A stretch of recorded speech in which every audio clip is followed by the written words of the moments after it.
It's one thing to say, hey, I don't believe in the Gospels, I just believe in the Quran, and the Quran says that Jesus didn't die, so I believe that Jesus didn't die. That's one thing. It's something else entirely to say, according to the Gospels, Jesus didn't die. If you say, according to the Gospels, Jesus didn't die, then there are only two possibilities. You're either completely ignorant, you've never read them, so you don't know what they say, or you're deceptive. You have read them, but you're a compulsive liar.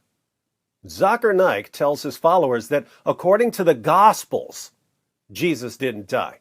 His favorite argument is the sign of Jonah from the Gospel of Matthew. Further, it's mentioned in the Gospel of Matthew, chapter number 12, verse number 38.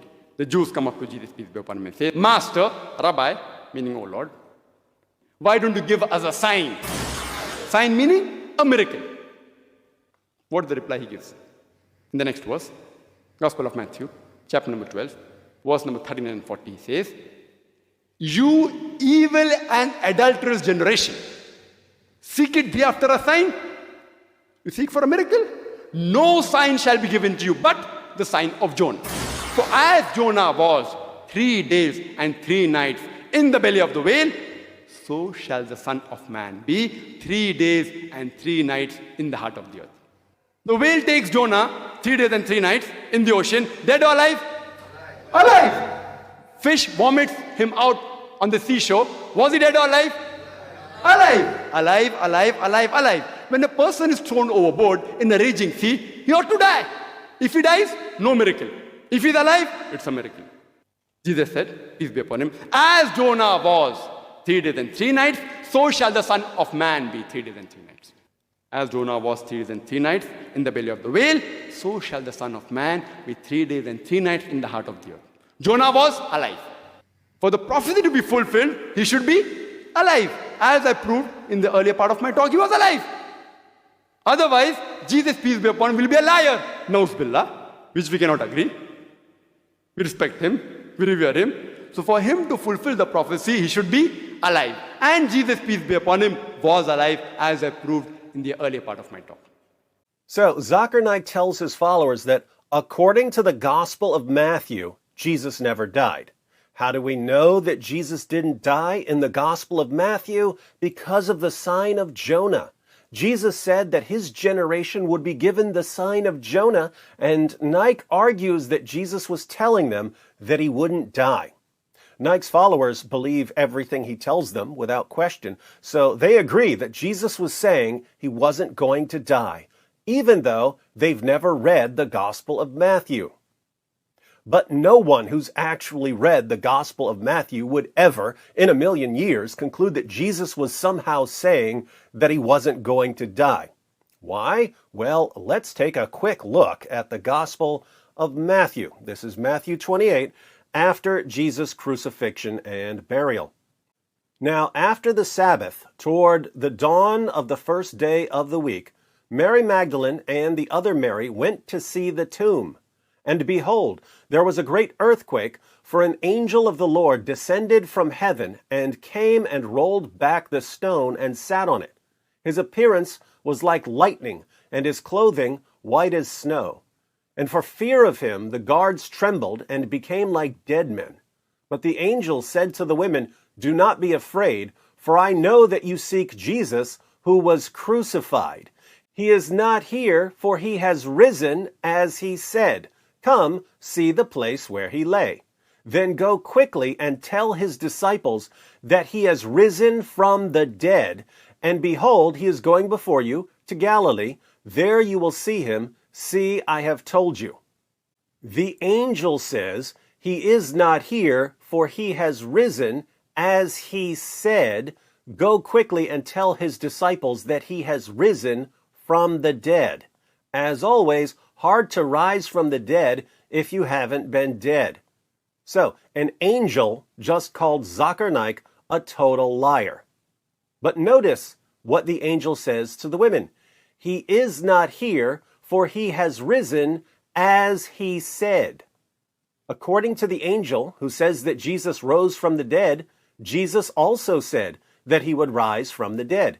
The angel doesn't say, "Oh yes, Jesus told you he wouldn't die because the sign of Jonah." He says Jesus told them that he would rise from the dead. Muslims, who are you going to believe? Zakir Naik or an angel? So, where did Jesus say that he would rise from the dead? In a bunch of places in the Gospels, but let's look at what Jesus said in Matthew 16. Why am I going to Matthew 16? Because that's one of two places in the Gospel of Matthew where Jesus mentions the sign of Jonah. Jesus says in Matthew 16, verse 4, "An evil and adulterous generation seeks for a sign, but no sign will be given to it except the sign of Jonah." What does Jesus mean by the sign of Jonah? Well, I can tell you what he can't possibly mean by the sign of Jonah. He can't possibly mean something that would totally contradict the rest of what he says in Matthew 16. Matthew 16, same chapter, verses 21 to 23. From that time, Jesus began to show his disciples that he must go to Jerusalem and suffer many things from the elders and chief priests and scribes, and be killed, and on the third day be raised. And Peter took him aside and began to rebuke him, saying, "Far be it from you, Lord, this shall never happen to you." But he turned and said to Peter, "Get behind me, Satan. You are a hindrance to me, for you are not setting your mind on the things of God, but on the things of man." So, in Matthew 16, Jesus says that his generation would be given the sign of Jonah. Then, in the same chapter, he tells his followers that he's going to be killed and that he's going to rise from the dead. Peter gives the Zakir Naik interpretation and rebukes Jesus. Peter says, "This will never happen to you. You're the Messiah. You can't die." And how does Jesus respond to Peter and to Zakir Naik? He says, "Get behind me, Satan. You are a hindrance to me, for you are not setting your mind on the things of God, but on the things of man." Context is fundamental to interpreting any text. And what we just read is an extreme example of the significance of context. As a rule, if you read a verse and you give that verse an interpretation, and yet in the same chapter, the person whose words you're interpreting calls your interpretation satanic, you probably need a new interpretation.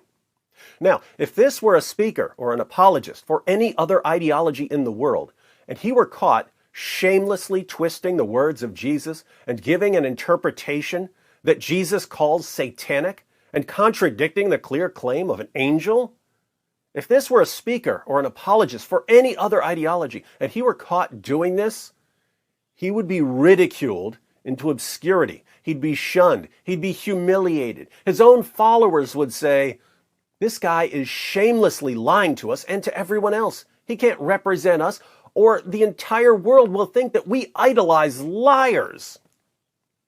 That's what would happen to a champion of any other ideology if he did this. But Zakir Naik knows his audience. He knows that his followers love it. I mean love it when he lies, especially when he lies about Jesus.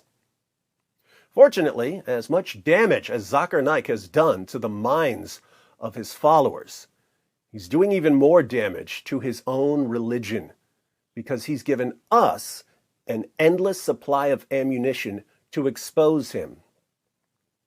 Shall we take a closer look at the sign of Jonah to see why it proves that Zakir Naik is a compulsive liar?